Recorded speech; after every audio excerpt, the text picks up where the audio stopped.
오늘 우리에게 주신 하나님의 말씀은 창세기 24장 1절에서 9절까지입니다. 창세기 24장 1절에서 9절 말씀입니다. 우리 서로 교독하겠습니다. 마지막은 같이 읽겠습니다. 제가 먼저 읽겠습니다. 아브라함이 나이가 많아 늙었고 여호와께서 그에게 범사에 복을 주셨더라.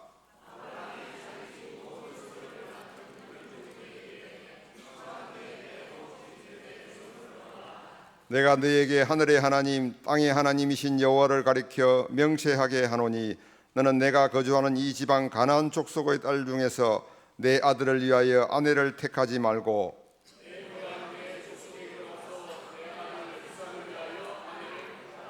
종이 이르되 여자가 나를 따라 이 땅으로 오려고 하지 아니하거든 내가 주인의 아들을 주인이 나오신 땅으로 인도하여 돌아가리이까.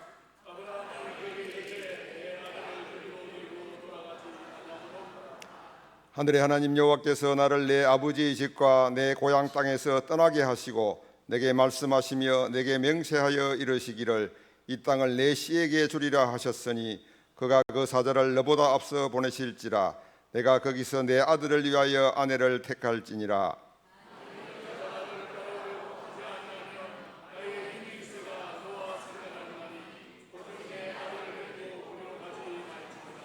같이 읽겠습니다. 그 종이 이에 그의 주인 아브라함의 허벅지 아래에 손을 넣고 이 일에 대하여 그에게 맹세하였더라. 아멘. 목사님 말씀하시겠습니다. 할렐루야. 지난 한 주간도 강건하셨죠? 우리 사순절 맞이하고 있는데 우리 옆에 분들하고 인사하실 때 주님의 고난에 함께 동참합시다 인사하시기 바랍니다. 주님의 고난에 함께 동참합시다. 네.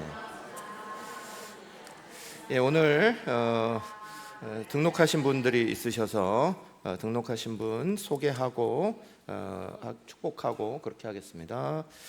네, 손만 들어서 잠깐 표현해 주시면 되겠습니다. 장민주님, 네, 저쪽에 계시죠? 네, 장민주님. 네, 그리고 김효정님, 네, 저기 뒤에 계시고 또 김형준님 남편 분 되시고 무진이, 서하, 그라 우리 세 명의 귀한 자녀들과 온 가족들이 함께 등록하셨어요. 네, 함께 축복하겠습니다. 갑니다. 주님의 이름으로 축복합니다. 주님의 사랑으로 이곳에 모인 주의 거룩한 자녀에게 주님의 기쁨과 주님의 사랑이 충만하게 넘치기를 축복합니다. God bless you. God bless you. 축복합니다. 주님의 사랑으로 축복합니다. 그건 그건데 저기 새가족부 잠깐만 일로 나와 보실래요? 네, 새가족부 아니 저기 백집사님 말고 나머지 두 분 유니폼 좀 보여주려고. 언제 유니폼을 이렇게 바꿔놨네. 네, 아주 우리 저기 그 들어올 때 예배 안내팀이 파란색을 이렇게 하시고 그러니까 또 여기는 또 예쁜 이런 옷을 또 이렇게 입으셔서 이거 입고 계시는 분들은 새가족부다. 뭐 이렇게 나타내시는 거죠. 앞으로 새가족부 계속 잘 되시도록 박수합시다.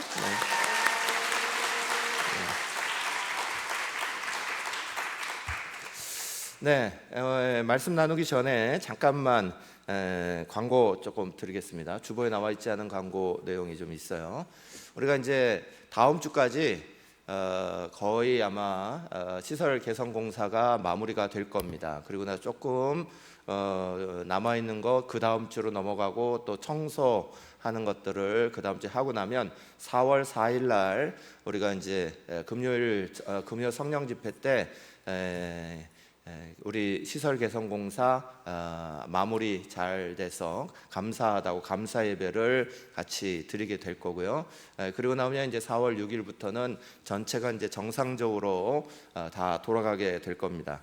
이번에 이제 시설개선공사를 쭉 하면서 중요한 목적이 있어요. 우리 성도들에게도 굉장히 좋은 공간으로 탈바꿈하는 것도 있지만 또 한면에서는 우리 교회 공간이 이 지역 사회 가운데 문화 공간으로 완전히 탈바꿈되기를 바라면서 쭉 만들었습니다. 그래서 이번에 어린이 놀이터가 지금 한창 공사 중에 있는데 그거 되고 나면 우리 안에 자리는 키즈 카페이기도 하고 또 북카페이기도 하고 이것을 한꺼번에 다 가지게 돼서 이제 지역사회하고 같이 이렇게 교류하면서 함께 이용할 수 있는 좋은 공간이 되게 이렇게 만들려고 그랬습니다. 그래서 이제 앞으로는 카페를 이용하시는 것이 이제 이전에 주일날 이렇게 활용했던 거하고 달리 상시적으로 평일에도 늘 들어오실 수 있고 차 마실 수 있고 또 함께 할 수 있는 이런 공간으로 이제 바꾸려고 여러 가지를 이제 준비하고 있습니다. 그래서 앞으로 이제 카페에서는 전에 이렇게 사 드시던 조그만 과자들 이런 것들을 판매하지 않습니다. 대신에 상시 판매로 자판기를 두게 된 거예요. 그래서 자판기는 사업자 등록도 하게 되고 또 세금도 내게 되고 정확하게 이런 과정들을 거쳐서 상시적으로 거기 통해서 하게 되고요. 또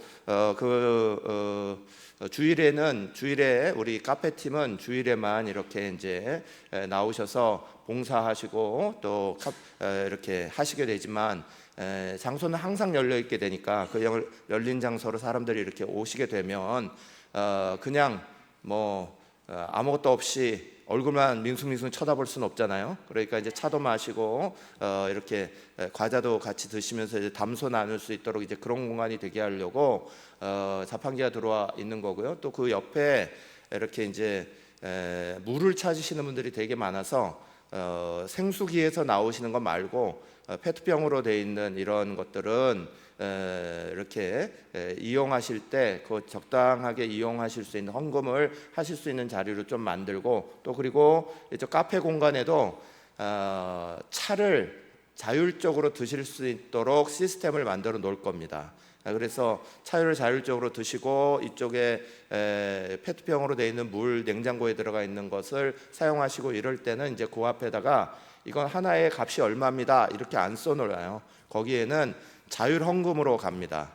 본인들이 이 수익을 다 워시파우스 운영비에 보태고 또 선교위에서 사용하고 이런 용도로 쓰도록 그렇게 할 거라서 이제 그 자판기 외에 다른 부분에 대해서는 이거 이렇게 헌금하면 선교비로 쓰이는 거구나 또 워시파우스를 돕는 거에 쓰이는 거구나 생각하셔서 그렇게 활용하시고 다른 분들과 같이 모임 장소를 그렇게 하셔서 활용하시면 되겠습니다. 그래서 교회가 자판기를 갖다 놓고 막 이러니까 혹시 생각하실 때 그럴 분이 전혀 없겠지만 혹시 생각할 때 판매 수익을 막 내냐 이렇게 하냐 그렇게 생각하실 게 전혀 없다.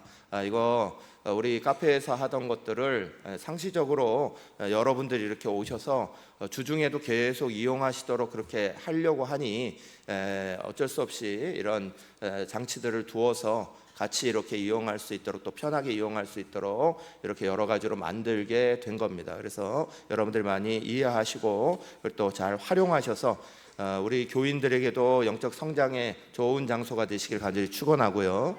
또 우리 지역에 있는 많은 분들에게 문화 공간으로 아주 좋은 공간으로 잘 활용되어서 교회의 문턱이 낮아지는 그런 교회가 될 수 있기를 간절히 바랍니다.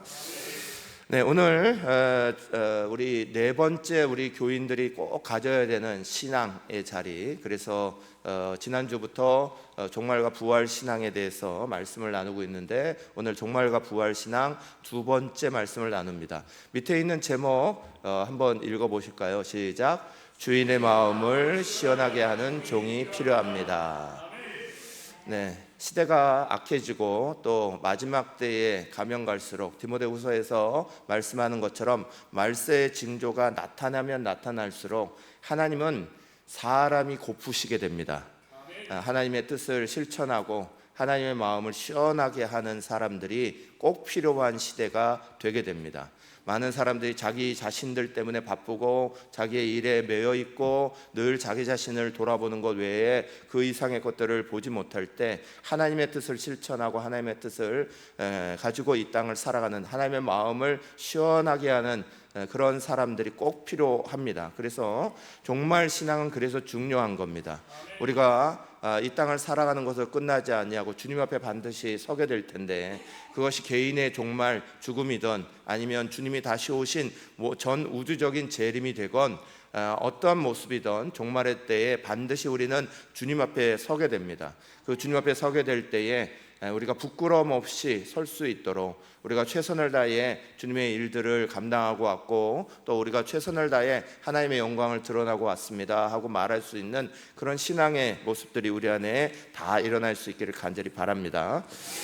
저는 교회 안에 꼭 필요한 리더십, 이렇게 말을 하면 예수님이 보여주신 종의 리더십이다, 이렇게 생각을 합니다. 세상의 사람들은 리더십에 대해서 얘기를 많이 합니다. 어떤 사람들은, 제가 부목사 자리에서 담임 목사가 딱 되자마자 목사님도 이제는 조금 이제 경영적 마인드를 가지셔야 되겠어요. 교회를 하나로 운영하시는 거잖아요. 이렇게 얘기하시면서 경영적 리더십을 요구하시기도 했어요. 또 어떤 부분들은 요즘에 이제 책들에 많이 나와 있는 것처럼 코칭, 이런 단어가 많이 씁니다. 스포츠 지도자들이 하고 있는 것처럼 감독이나 코치의 역할로 이렇게 사람들을 세우는 코칭 리더십, 이런 거에 대해서도 이야기를 많이 하죠. 또 어떤 부분에 있어서는 오케스트라 지휘자처럼 이렇게 지휘하고 있는 그런 리더십에 대해서도 이야기를 많이 합니다. 기타 등등 리더십의 여러 가지 형태와 모양들이 오늘 이 땅에 되게 많습니다. 그런데 교회 안에 진정으로 필요한 가장 중요한 리더십은 결국 예수님이 우리에게 보여주신 종의 리더십입니다. 예수님의 종의 리더십은 두 가지로 딱 정의해 볼 수 있어요. 한 가지는 가장 기본적으로 섬김의 리더십이죠. 그래서 어려운 일을 돕고 또 봉사의 자리에 먼저 서고 항상 친절과 배려와 낮은 자들을 돌아보고 항상 그것들을 함께 나누는, 이것이 섬김의 사랑의 리더십이죠. 그 리더십을 기본으로 하면서 예수님의 리더십은 또 한 가지를 가지고 있어요. 그 가장 중요한 것 중에 한 가지는 바로 본인의 뜻을 행하신 것이 아니라는 거예요. 예수님의 종의 리더십이라고 말할 때는 예수님은 자기의 뜻대로 행하지 않으셨어요. 세상에 오셔서도 항상 앞세워서 말씀하시는 것이 나를 보내신 이의 뜻을 따랐다라고 말씀하시는 거예요. 나를 보내신 이의 뜻을 지금 행하고 있다. 내가 하나님의 뜻대로 오늘 이곳에서 말하고 있고 이야기하고 있고 살아가고 있다는 걸 계속해서 강조하십니다. 그래서 예수님이 나를 본 사람은 하나님을 본 것이다, 그렇게 말씀하시는 것이 이런 의미예요. 본인의 개인의 모습을 드러낸 것이 아니라 하나님께서 하시는 뜻들을 늘 받아서 행하신 것, 그게 예수님이 보여주신 종의 리더십이죠. 요한복음 14장 10절은 이렇게 말씀합니다. 함께 읽겠습니다. 내가 아버지 안에 거하고 아버지는 내 안에 계신 것을 내가 믿지 아니하느냐. 내가 너희에게 이르는 말은 스스로 하는 것이 아니라 내 아버지께서 내 안에 계셔서 그의 일을 하시는 것이라. 아멘. 예수님은 요한복음 14장 10절과 같은 말씀을 계속 반복적으로 하셨습니다. 스스로 행하는 것이 아니라 하나님이 하고자 하시는 일을 이 땅에서 행하고 계시다. 그래서 그것이 종의 리더십이에요. 우리가 사람에게 말을 듣고 사람의 친절을 구하는 것, 사람에게 친절히 대하는 것 대단히 중요합니다. 그러나 거기에 교회적 종의 리더십의 중요한 부분은 사람의 말을 듣고 이리저리 흔들리는 것이 아니라 하나님의 뜻을 분명히 행하는 것이 하나님의 종의 모습이에요. 세상의 것들을 그저 따라가고 또 다른 사람의 것들을 무조건 따라가는 모습이 종의 리더십이 아니고, 하나님의 뜻을 이 땅 가운데 분명히 실천해 나가는 것, 이것이 예수님이 보여주신 중요한 종의 리더십입니다. 오늘 우리가 우리의 삶의 자리 안에서도 마찬가지로 종의 리더십을 분명히 가지시길 간절히 축원하고요. 섬김의 자리를 기본으로 하여서 하나님의 뜻을 분명히 만들어가는 저와 여러분 되시기를 간절히 축원합니다. 이럴 때 가만히 생각해 보면 주인의 입장에서는 항상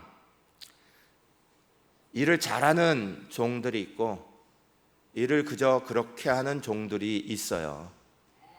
그래서 가만히 보시면 하나님은 항상 일하는 자에게 더 많은 일을 주는 경우가 많습니다.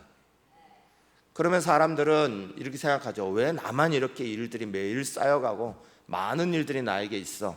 이렇게 생각할 때가 있지만 가만히 보면 하나님은 믿을만 하시니까 맡기시는 거예요. 중요한 일일수록 믿을 수 있는 사람에게 맡기게 돼 있는 거예요. 저도 경주로부터 시작해서 우리 새날에 이르기까지 담임 목사가 되고 난 다음에 많은 부목사님들하고 같이 일을 해봤습니다. 쭉 일을 할 때에 제가 믿고 맡기는 것은 결국 일 많이 하고 열심히 하고 최선을 다하는 사람들을 더 맡깁니다. 그렇게 되게 돼 있어요. 그렇지 않은 이에게 이걸 맡기면 불안하잖아요. 이게 될까 안 될까 걱정이 되잖아요. 그래서 부목사님들도 일을 맡고 계시는 분들이 일을 더 많이 맡는 경우가 종종 있어요. 사랑하는 여러분, 하나님은 우리에게 일을 맡기시고 또 우리가 종의 역할을 잘 감당할 때 우리가 주님 앞에 충성된 종이면 그러면 우리의 일상이 하나님을 위하여서 행하는 일들이 많아지게 돼 있는 거예요. 그러나 내가 하나님 앞에 게으른 종이고 그저 모양만 내는 종이다. 그러면 하나님 앞에 그 일이 줄어들게 될 수밖에 없는 거예요. 저와 여러분이 주님 앞에서 마지막 우리 주님을 뵐 날을 만나게 될 겁니다. 그게 종말 신앙이죠. 이 땅 살아가는 것만이 아니라 우리가 이 생의 자리를 끝내게 되면 주님 앞에 서게 될 것이고 주님을 만나게 될 건데, 근데 거기에는 예수를 믿는 것을 인하여 반드시 구원은 있겠죠. 그러나 주님 앞에 섰을 때 참 부끄러운 구원이 일어날 겁니다. 구원은 받되 부끄러운 구원이 있는 것, 그 자리에 서지 마시고 이왕 주님 앞에 설 거라라고 우리가 믿음 가지고 이 땅을 살아간다면 주님 앞에 설 때에 부끄러운 구원이 아니라 주님 앞에 정말 최선을 다하다 왔습니다. 제가 충성된 종으로 왔습니다. 그렇게 칭찬받는 우리 모두가 되시길 간절히 축원합니다. 저는 우리 주님이 정말 사랑하는 저의 종들이 이렇게 올라오실 때 마치 스데반에게 그러셨던 것처럼 자리에서 벌떡 일어나셔서 두 팔 벌려서 정말 네가 와줘서 고맙다라고, 잘 수고했다라고, 귀하다고 막 등들어 주시면서 주님이 두 팔 벌려 우리를 콱 안으실 것을 가끔 생각해 봅니다. 그런 구원의 은혜를 우리가 만나야지. 주님 앞에 올라갈 때 왔는지도 원하는지도 모르는 그런 구원의 자리가 되지 마시고 부끄러운 구원의 자리가 되지 말아야 될 줄 믿습니다. 우리 사랑하는 성도들이 오늘 말씀 가운데 잘 생각해 보시기를 간절히 바랍니다. 오늘 말씀에는 아브라함의 종에 대한 예를 가지고 말씀을 나눕니다. 창세기 24장 1절, 2절, 9절 말씀 같이 읽겠습니다. 아브라함이 나이가 많아 늙었고 여호와께서 그에게 범사의 복을 주셨더라. 아브라함이 자기 집 모든 소유를 맡은 늙은 종에게 이르되 청하건대 내 허벅지 밑에 내 손을 넣어라. 9절입니다. 그 종이 이에 그의 주인 아브라함의 허벅지 아래에 손을 넣고 이 일에 대하여 그에게 맹세하였더라. 아멘. 아브라함이 믿음의 여정을 쭉 마칠 무렵 늦게 낳은 정말 귀하게 낳게 된 아들이 있습니다. 정말 아브라함도 아들을 얻는데 정말 오랜 시간이 걸렸죠. 믿음의 그 약속의 자손을 만날 때까지 긴 시간이 있었습니다. 그 시간 속에 결국 아들을 낳았고 이제 아들이 장가갈 나이가 됐습니다. 아들의 장가를 보내야 되는데 오늘 1절의 말씀에 나와 있는 것처럼 아브라함이 많이 늙었다는 거예요.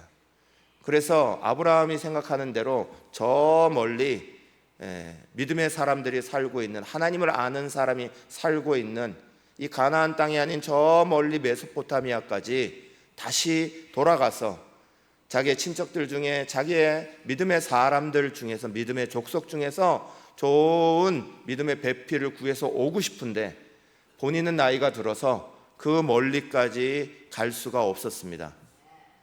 그 먼 여정을 감당할 나이가 아니었어요.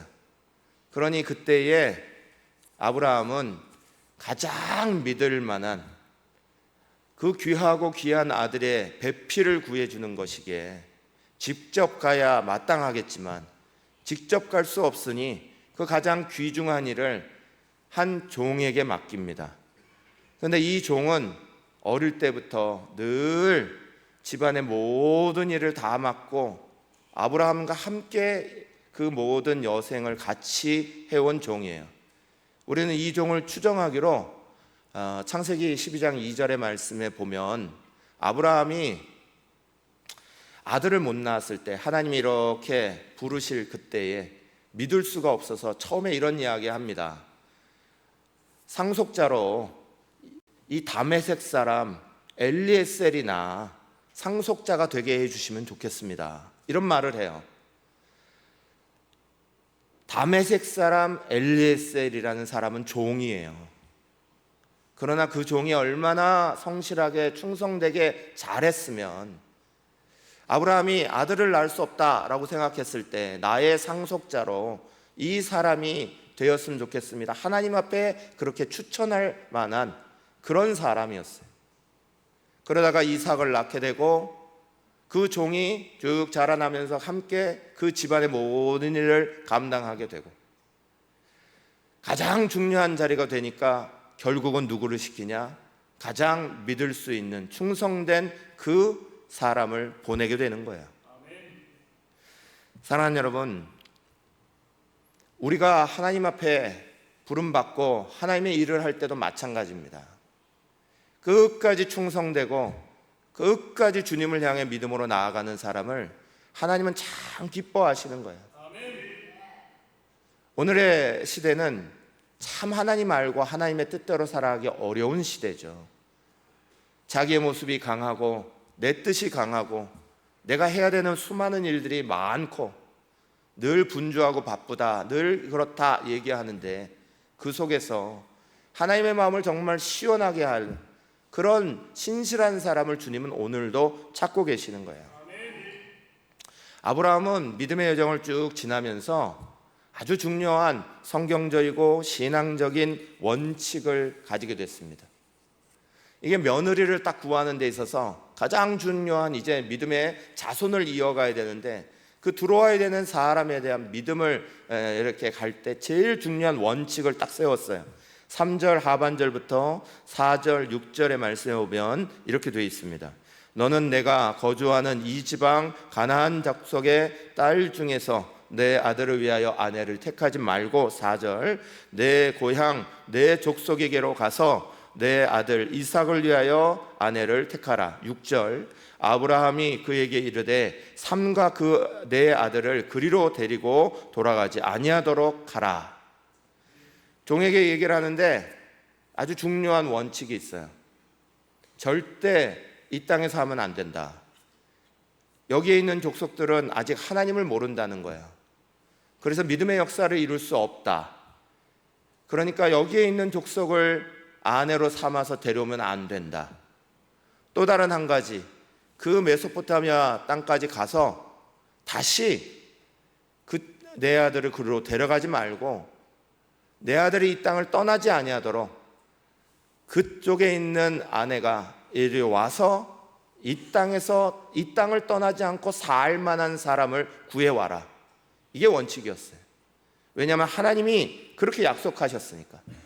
하나님이 창세기 12장 1절 2절부터 너는 너의 고향과 친척과 아비집을 떠나서 내가 내게 보여줄 땅으로 가고 거기서 너로 큰 민족을 이루고 복을 주어서 내 이름을 창대하게 하는 하나님의 복이 되는 역사를 이 땅에서 이루라고 하나님이 약속하셨으니까 그 약속을 꼭 부여잡고 여러 가지 믿음의 자리를 살아왔습니다. 우리는 아브라함을 믿음의 조상 이렇게 부릅니다. 창세기 예전 새벽 예배 때 말씀을 쭉 나누었는데 창세기 말씀 쭉 나누는 가운데 제가 그렇게 말씀을 드린 적이 있어요. 믿음의 조상이라고 부르는 건 이유가 있는 겁니다. 믿음의 조상이라고 부른 건 아브라함이 믿음을 만들어가는 과정을 보여준 거예요. 그 믿음의 과정이 처음부터 아브라함이 믿음이 충만했던 사람이 아니라 믿음의 과정으로 흔들 하면서 믿음의 과정을 만들어 왔습니다. 자기도 그 땅을 떠나서 애굽 땅까지 가기도 했습니다. 그 애굽 땅에서 살아남으려고 자기 아내를 누이라고 거짓말하기도 했습니다. 여러 가지 문제가 있으면 이리 흔들 저리 흔들하는 시간들을 다 겪어봤습니다. 인생의 그것들을 다 겪어보고 나서 아브라함은 신앙에 성경적이고 신앙적인 원칙을 세웠어요. 그리고 그 원칙을 지키는 것이 하나님 앞에 복을 받는다라는 사실을 분명히 알았습니다. 성경에 보면 지난 월요일 날 우리 사순절 묵상 자료로 여러분에게 나눠준 것 중에 다니엘의 이야기가 있습니다. 다니엘도 성경적이고 신앙적인 자기 원칙을 분명히 세웠습니다. 그 원칙은 하루에 3번 꼬박 하나님을 향하여서 예루살렘을 향하여서 문을 열고 기도하는 거예요. 반드시 하나님을 향하여서 하루에 3번은 내가 기도하겠습니다. 원칙을 정했습니다. 아무리 바쁘고 아무리 어떤 일들이 있어도 그 기도 시간은 어기지 않는다 원칙을 잡았습니다. 그것 때문에 다니엘은 주변의 적들에게 공격을 당합니다. 그것 때문에 풀무불에 던져지는 그런 일을 당합니다. 그런데 우리가 잘 알죠? 그 원칙을 지켰던 하나님 앞에 신앙적, 성경적 원칙을 세우고 그것을 지켰던 다니엘을 하나님이 그 풀무불에서 건지시고 사자굴에서 건져내셨어요. 아브라함에게 하나님이 원칙을 만들게 하시고 신앙적인 것, 성경적으로 그것을 지켜나가는 아브라함에게 복을 주셨고 은혜를 베푸셨고 하나님의 역사를 만들게 하셨어요. 저는 여러분에게 고집스러워지라고 말하는 게 아닙니다. 그러나 오늘 우리가 살아갈 때에 믿음의 자리 안에 분명히 성경적이며 신앙적인 원칙을 세워야 하고 그 원칙을 지켜나가는 것이 중요한 거야. 세상의 소리에 이리 흔들 저리 흔들 하면서 남들보다는 그래도 내가 조금 나으니까 주의를 지키고 있으니까 라고 말해야 될 게 아니죠. 직분을 받았으면 직분자답게 성장하기로 또 하나님 앞에 약속한 것을 지켜내기로 원칙을 세워야 하고 또 우리가 살아가는 믿음의 자리 안에서 그 자리들이 하나님 앞에 복을 받을 수 있도록 준비되도록 신앙적인 성경적인 원칙이 분명해야 하죠. 주의를 지키는 것, 하나님 앞에 내 모든 소유물이 하나님의 것입니다 고백하는 11조를 드리는 것, 날마다 성경을 읽고 그 성경 속에서 우리가 신앙이 자라나는 것, 하나님께서 우리가 오늘 망하신 일들을 우리가 감당해내려고 내가 직분자로 선 만큼이나 그 일들에 서려고 하는 것, 이게 중요하죠. 저는 우리 많은 성도들이 주일에 와서 아멘 아멘 하는 것은 참 좋아하시는데 원칙 없이 살아가시는 분들을 볼 때마다 마음이 답답합니다. 하나님 앞에 반드시 신앙적으로 성경적으로 지켜나가야 되겠다 하는 건 어떻게든 지켜야 되죠. 그것 때문에 다니엘처럼 공격을 당해서 어려움이 당해도 하나님이 반드시 복을 주시는 은혜로 만나게 되는 거예요. 신앙적 원칙과 신앙적인 그 자리들을 만들지 아니하고 그저 이리저리 흔들리는 대로 흔들리는 우리의 모습이 되면 복을 받을 그릇을 만들지 못합니다. 아브라함의 이야기 속에 오늘 주인공은 아브라함이 아니에요. 오늘 주인공은 종이죠. 사랑하는 여러분, 이 종이 중요한 이유는 아브라함이 지금 그 원칙을 종에게 말했습니다. 사울의 여러 가지 고난 속에서 하나님 앞에 이렇게 서야지라고 자기의 원칙을 세웠습니다. 근데 원칙은 혼자 지켜내는 게 아니에요. 종에게 말했습니다. 저 멀리 가서 여기에 여인을 구하지 말고 하나님을 잘 믿는 족속에게 하나님의 그 여인을 데리고 와라. 그런데 종이 적당한 거리를 가다가 적당하게 섞여 있는 사람들 중에 가나안 여인 하나 딱 데리고 와도 아브라함 그거 할 방법 없습니다. 메소포타미아까지 가기 귀찮아서 거기 안 가고 적당하게 그렇게 해도 아브라함이 나이가 들어서 늙어서 그거 어떻게 해야 될 방법 없습니다. 아브라함의 아들을 그 메소포타미아로 데리고 가도 말리지 못합니다. 그런데 종은 아브라함의 원칙을 그대로 지킵니다. 사랑하는 여러분, 아브라함과 종의 관계는 저와 하나님, 여러분과 하나님의 관계를 대변하는 거예요. 하나님이 뜻을 가지시고 세상을 살펴보시고 세상 가운데 하나님의 뜻을 펼치실 때 결국은 누구를 통해 그게 이루어지냐는 거예요. 결국은 종들을 통해 그게 지켜지고 이루어져 가는 거예요. 그래서 이 자리가 중요한 겁니다. 메소포타미아까지 간 이 아브라함의 종은요, 다메섹 사람 엘리에셀이라면 이 사람은 고향이 거기가 아닙니다. 다메섹은 완전히 반대 지역이었습니다. 그러니까 메소포타미아에 누가 사는지 어떻게 되는지 이 사람은 모릅니다. 그런데 그걸 가서 어느 집에서 누구가 믿음에 좋은 여인인지 어떻게 알아요? 그걸 지켜내려면 그걸 알아야지 데리고 오죠. 아브라함의 종은 아브라함이 했던 것처럼 그 메소포타미아에 가자마자 기도합니다. 하나님, 이 길을 열어주십시오. 창세기 24장 12절, 우리 주인 아브라함의 하나님 여호와여, 원하건대 오늘 나에게 순조롭게 만나게 하사 내 주인 아브라함에게 은혜를 베푸시옵소서. 아브라함 종답게 아브라함의 이 종은 그 메소포타미아 낯선 땅에 가서 똑같이 기도하고 하나님의 은혜를 구하고 하나님의 그 역사를 따라 좋은 여인을 데려오게 됩니다. 사랑하는 여러분, 저와 여러분이 오늘 신앙의 원칙을 잘 세워도 종들이 그것을 지켜나가지 못하는 상황들이 되면 무너지는 거예요. 그래서 종이 중요한 겁니다. 창세기 25장 13절에는 이런 말씀이 있어요. 같이 읽겠습니다. 충성된 사자는 그를 보낸 이에게 마치 추수하는 날의 얼음 냉수 같아서 능히 그 주인의 마음을 시원하게 하느니라. 아멘. 잠언 25장 13절 다시 한번 읽겠습니다. 시작.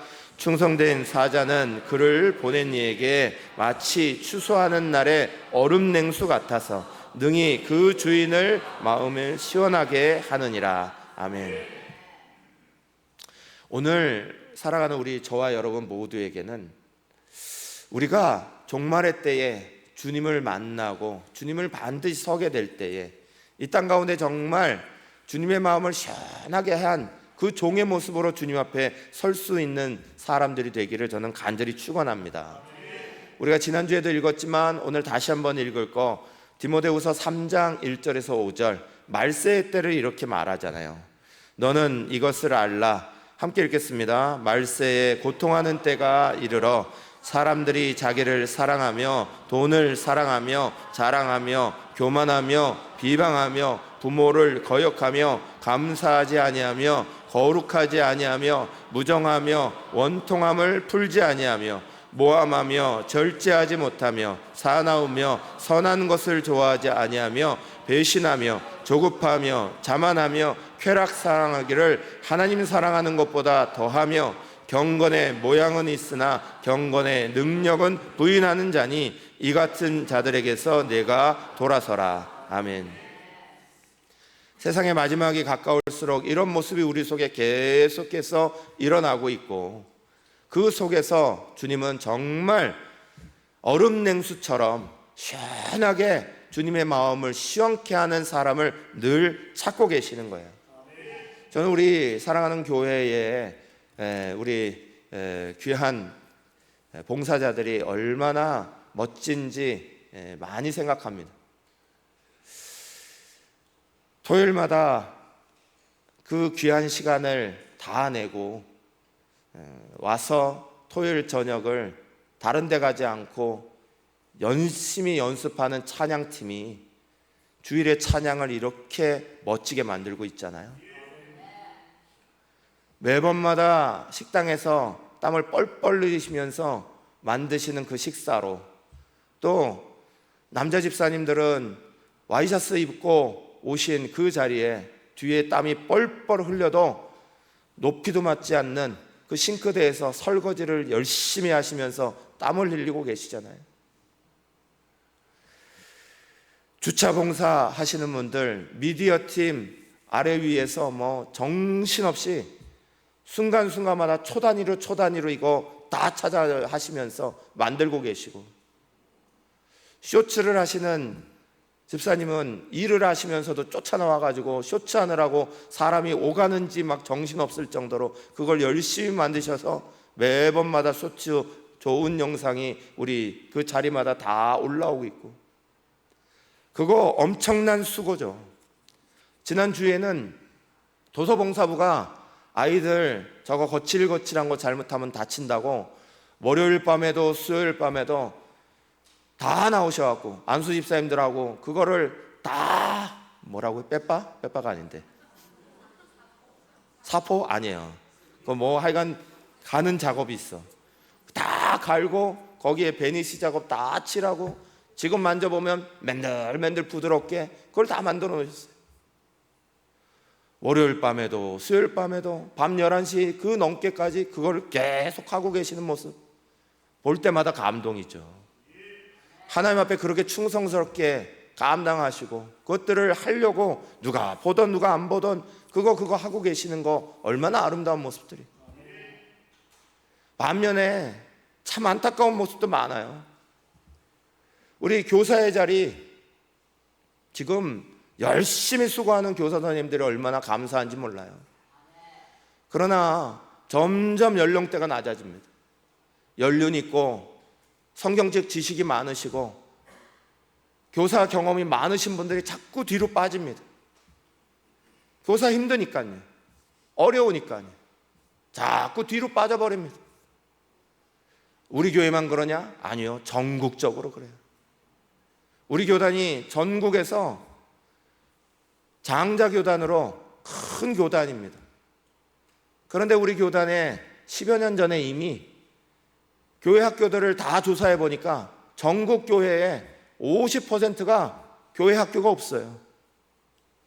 지금은 아마 더 심해졌을 거예요. 그 아이들 한 명 한 명들을 품어내는 교사들이 다 떠나갔어요. 점점 교사의 자리가 비어가는 것이 오늘 우리의 모습 안에서도 자꾸 나타납니다. 사랑하는 여러분, 우리는 주님 앞에 정말 주님의 마음을 시원하게 해드리는 그 마지막 때로 가면 갈수록 주님이 정말 나는 이 사람이면 정말 마음이 시원해 라고 말하는 사람들이 필요합니다. 저는 우리 교회에 사랑하는 성도들이 믿음의 그루터기 같다라고 생각하며 우리 새날교회에 부임했어요. 정말 시대 안에 이렇게 하나님을 뜨겁게 찬양하고 간절히 찬양하고 예배하고 드릴 수 있는 자리가 정말 있을까, 그런 생각하며 이 자리로 왔어요. 우리 사랑하는 성도들이 주님의 마음을 시원케 하는 사람들이 다 되시기를 간절히 축원합니다. 잠언 25장 13절 말씀은요, 저희 신대원 입학시험에 제일 어려웠던 말씀이에요. 이 기출문제로 한 번도 나왔던 적이 없거든요. 완전히 생소한 말씀이 하나가 딱 나와서 많은 사람이 이 말씀에 걸려서 틀렸어요. 그래서 우리 동기들한테는 이 얼음냉수라는 단어가 굉장히 유명한 단어가 됐습니다.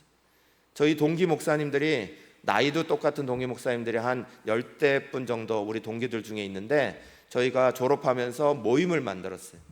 그리고 이름을, 이 제일 어려웠던 시험 이걸 기억하고는 얼수회 이렇게 만들었어요. 얼음냉수와 같은 목회자들이 되자, 그래가지고 얼수회 이렇게 만들었습니다. 참 이름을 잘 지어야 돼요. 그 이름대로 돼요. 우리 친구 목사님들을 이렇게 보면 정치를 좋아하는 목사가 하나도 없어요. 또 자기 이름 내려고 하는 목사도 하나도 없어요. 큰 교회든 작은 교회든 선교사로 나가 있던 그 있는 자리에서 그저 하나님 앞에 정말 묵묵히 일하시는 우리 친구 목사님들이 참 많아요. 저는 그래서 너무 감사해요. 제가 전에 큰 교회에 있다가 이렇게 하나님이 필요로 하시는 교회로 옮길 때도 그걸 제일 박수치고 격려해 준 이들이 우리 얼수의 친구 목사님들이에요. 사람들은 높은 자리, 큰 자리, 좋은 자리 막 가려고 하는지 몰라도 우리의 가장 중요한 자리는 하나님의 마음을 시원케 하는 일에 우리 자신이 쓰임받는 거죠. 여러분, 오늘 우리가 살아가는 이 사회가 점점 더 세상적으로 높아지고 커지고 대단해지고 이걸 바라보고 있는 이때에 우리의 마음의 중심은 정말 내 작은 일들을 통해서 하나님의 마음을 시원케 하고 있느냐, 거기에 초점을 맞추고 사는 거죠. 하나님이 정말 나를 보시면 와, 너 때문에 내가 살겠다, 이런 마음이 드실 수 있는 그런 사람이 일어나기를 간절히 바라는 거죠. 우리 교회가 찬양만, 예배만 그루터기가 아니라 진정으로 하나님이 이 땅에 살아있는 그루터기를 남기신 것처럼 한 명 한 명이 주님의 나라 안에서 와, 정말 하나님의 마음을 이렇게 시원하게 해줄 수 있는 사람들이냐, 이런 말들이 나올 수 있기를 간절히 축원합니다. 그거 누가 하느냐? 이사야서 6장 8절은 우리 가운데 이렇게 말해요. 같이 읽겠습니다. 내가 또 주의 목소리를 들으니 주께서 이르시되 내가 누구를 보내며 누가 우리를 위하여 갈꼬 하시니 그때에 내가 이르되 내가 여기 있나이다, 나를 보내소서 하였더니. 이사야 때도 마찬가지였나 봐요. 이사야 때도 그렇게 힘들어서 주님이 누가 나를 위해서 가고 누구를 보내야 될까 고민하시는 소리가 들렸다는 거예요. 주님의 그 고민하는 소리가 들릴 때에 이사야는 저기 누구 믿음 좋은 누가 있는데요, 저기 누구 장로가 저기 앉아 있는데요, 그렇게 말하지 않았어요. 주님, 제가 여기 있습니다. 나를 보내주십시오. 사랑하는 여러분, 주님은 말세가 될수록, 마지막 때가 될수록 세상을 향해서만 눈을 막 돌리고 있는 수많은 사람들이 일어날 때 자기를 사랑하고 자기 모습을 구하고 자기의 영광, 자기의 것들을 쫓아가고 있는 이 시대 가운데 정말 하나님의 마음을 시원케 하는 그 사람들을 보고 계시고 찾고 계시는 거예요. 그 자리에 주님, 제가 여기 있습니다. 제가 그 사람 되어드리겠습니다. 그게 우리의 고백이어야죠. 그런 고백을 할 수 있는 성도들이 마지막 때에 주님 앞에 진정으로 칭찬받는 교인들이 되는 거예요. 사랑하는 여러분, 저와 여러분이 그런 자리에 설 수 있도록 오늘 아브라함의 종의 자리를 잘 기억하시고 하나님의 뜻이 이 땅 가운데 이루어져 가려면 뜻만 세우는 게 중요한 게 아닙니다. 그 뜻을 지켜나가고 이루어 나가는 정말 중요한 건 종의 역할들입니다. 저와 여러분이 그 자리에 내가 여기 있습니다 고백할 수 있기를 간절히 축원합니다. 오늘 이 시간 1분간 같이 결단하며 기도합시다. 종말의 신앙, 부활의 신앙은 결국 우리가 오늘 이 땅을 살아가는 동안 우리의 자리만 멈추지 아니하고 주님 앞에 설 것을 가르쳐 줍니다. 주님 앞에 섰을 때 부끄러운 구원의 자리로 주님 앞에 서는 이가 아니라 주님이 기뻐하시고 주님이 마음을 시원케 할 수 있는 그런 충성된 자로 주님 앞에 서서 우리가 그 천국의 문에 들어갈 때 주님이 벌떡 일어나셔서 마치 스데반을 안으셨던 것처럼 달려오셔서 우리 애를 꽉 안아주시고 잘 왔다 착하고 충성된 종이었다 칭찬해 줄 수 있도록, 그것을 받을 수 있는 사람들이 되어갈 수 있도록 하나님, 우리가 주님 앞에 그렇게 주님의 마음을 시원케 하는 사람이 되겠습니다. 내가 여기에 있습니다. 이 시간에 주여 외치며 함께 기도하겠습니다. 주여